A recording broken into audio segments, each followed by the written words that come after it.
100 meters beneath a quiet stretch of farmland. Two threads of protons are racing in opposite directions at almost the speed of light. Here, at a single point inside a machine the size of a cathedral, they meet. The energy of the impact bursts outward in a spray of new particles, tearing through layers of silicon and steel. 40 million times every second, it happens again.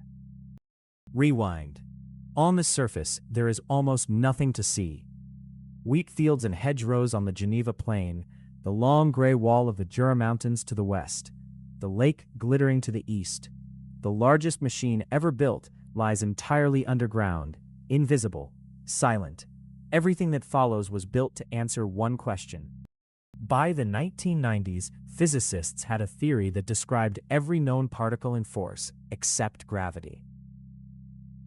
It worked beautifully with one hole at its center. Nothing in it explained why particles have mass at all. The proposed answer, an invisible field filling all of space, could only be tested by smashing matter together at energies no existing machine could reach. The place to build it already existed. CERN, founded in 1954 as Europe rebuilt itself through shared science, had spent decades constructing ever larger accelerators outside Geneva. Each one fed the next. And in the 1980s, it had dug something extraordinary, a circular tunnel 27 kilometers around for a collider of electrons and positrons. 3 tunnel boring machines ground through the sandstone of the Geneva Basin between 1983 and 1988. Under the foot of the Jura, the rock turned treacherous, water-bearing, and unstable, and the ground had to be frozen before digging could continue. When the ring finally closed on itself, the two ends met within centimeters. That first collider ran for 11 years and measured the known particles with exquisite precision. But electrons are light, and light particles bleed energy away as they bend. To go further, you need protons. In 1994, CERN's member states approved a new machine to be threaded into the same tunnel once the old one was torn out. The geometry is fixed and unforgiving. 27 kilometers of tunnel between about 45 and 170 meters underground, tilted slightly so it stays inside solid rock rather than the waterlogged gravel above. 8 long curved arcs, 8 straight sections. To hold a proton of 7 tera-electron-volts on that curve, you must bend it hard every meter of the way. Bending is the whole problem. An ordinary electromagnet, copper wound around iron, would need to be impossibly large and would boil away its own power as heat. So the collider's 1,232 main bending magnets are superconducting. Each is about 15 meters long, weighs some 35 tons, and carries close to 12,000 amperes with no electrical resistance at all. Inside each magnet, the current runs through cable, spun from filaments of niobium titanium, finer than a human hair. Wound into precise curved coils and clamped under enormous force, they produce a field of more than 8 Tesla, over 100,000 times the Earth's own magnetic field. Enough to hold a proton, traveling at nearly light speed, on a gentle 27-kilometer curve. The tunnel is too narrow for 2 separate rings, so the designers folded the machine into itself. Both proton beams share one steel yoke and one cold mass, running in twin pipes side by side, each wrapped in its own field, pointing the opposite way. One structure, 2 accelerators, counter-rotating a few centimeters apart. None of it works warm. Superconductivity here demands 1.9 Kelvin, roughly minus 271 degrees Celsius. That is colder than the deepest reaches of empty space, where the afterglow of the Big Bang still holds the void at about 2.7 Kelvin. For as long as it runs, the collider is one of the coldest large places in the known universe. Getting there takes industrial cryogenics on a scale rarely attempted. Around 120 tons of helium circulate through the system, most of it filling the magnets.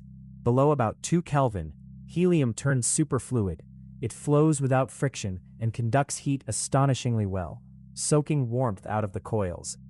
Cooling the ring's 37,000 tons of cold mass takes weeks. The beams also need somewhere to run. Air molecules would scatter the protons within moments, so the beam pipes are pumped down to a vacuum as thin as interplanetary space. To reach it, the pipes are baked, scrubbed, and lined with surfaces that trap stray gas. The emptiest and the coldest place on Earth are the same machine. Installation was a decade of patient logistics. Magnets arrived from factories across Europe, were tested, lowered down shafts one at a time, then driven along the tunnel on low vehicles at little more than walking pace. Each unit had to be joined to the next. Thousands of interconnections, every weld, every splice, every vacuum seal checked before the ring could be closed. Alignment is measured in fractions of a millimeter over 27 kilometers. The rock itself will not hold still. The moon's tides flex the ground beneath Geneva, stretching and shrinking the ring by about a millimeter through the day. The machine is precise enough that its operators can see the moon in their data. The protons themselves come from an ordinary bottle of hydrogen gas. Electrons are stripped away, and what remains is fed through a chain of older accelerators, each one built decades earlier for its own experiments.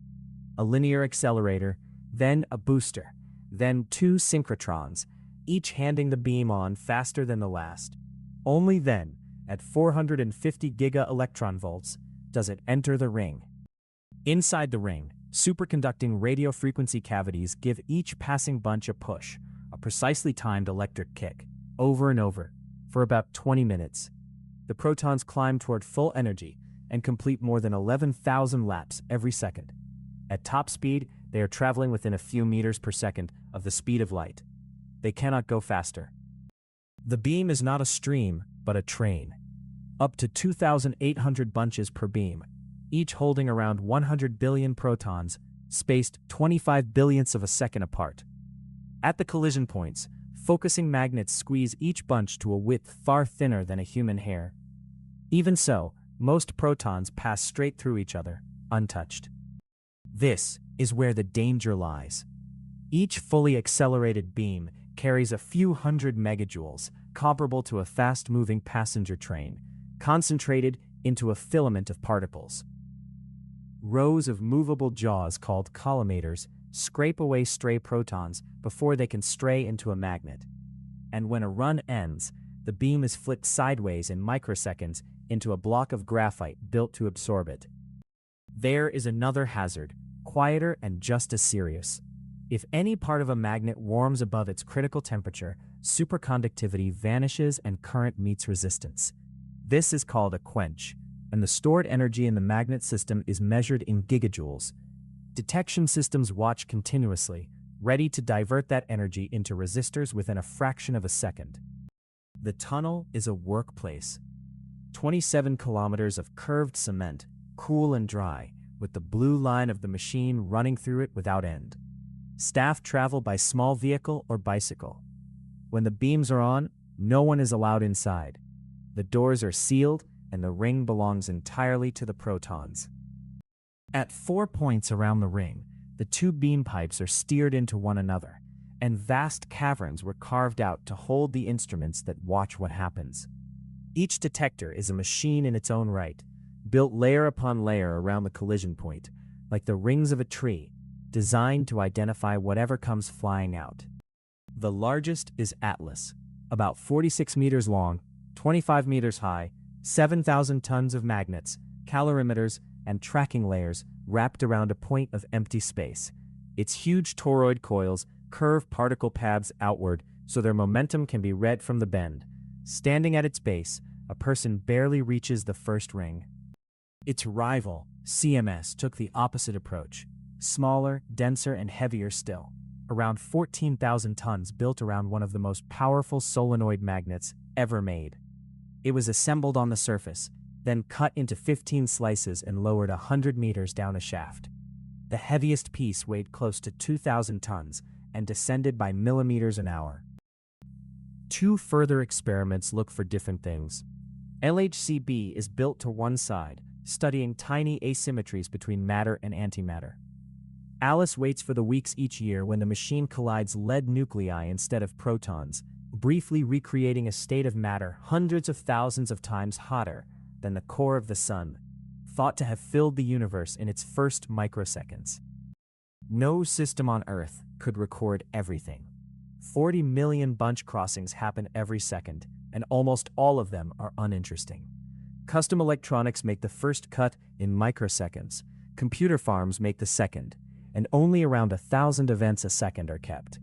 Even that fills tens of petabytes a year, distributed to some 170 computing centers worldwide. Behind the hardware stands the largest scientific collaboration ever assembled. Thousands of physicists and engineers from more than 100 countries, working through decades and across political divisions on components manufactured in dozens of nations that had to fit together to the millimeter when they finally met underground. On the 10th of September 2008, after 14 years of construction, the operator sent a beam around the full ring for the first time. It took less than an hour to complete a lap. In the control center, a single point of light appeared on a screen exactly where it was meant to be, and the room erupted. 9 days later, it went wrong. During a power test, a faulty electrical connection between two magnets failed.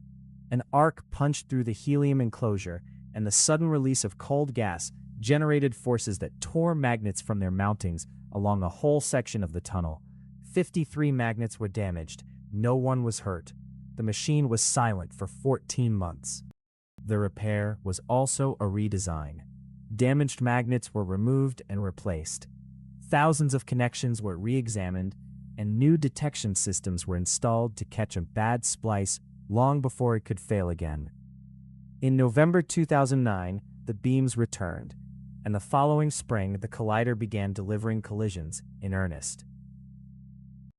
On the 4th of July 2012, Atlas and CMS announced the same result independently: a new particle, roughly 130 times heavier than a proton, behaving as the missing piece was predicted to behave: the Higgs boson.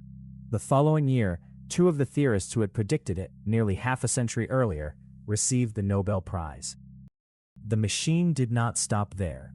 Collision energy rose to 13 tera-electron-volts, then 13.6, and the experiments kept measuring a universe that stubbornly refuses to reveal anything beyond the theory.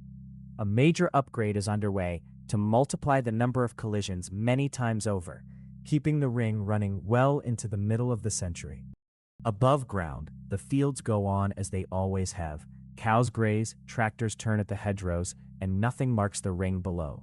Down there, in the coldest and emptiest place we have ever built, particles that have traveled from a bottle of gas circle 100 meters beneath the soil, and for a fraction of a second, we get to watch the universe do what it did at the beginning.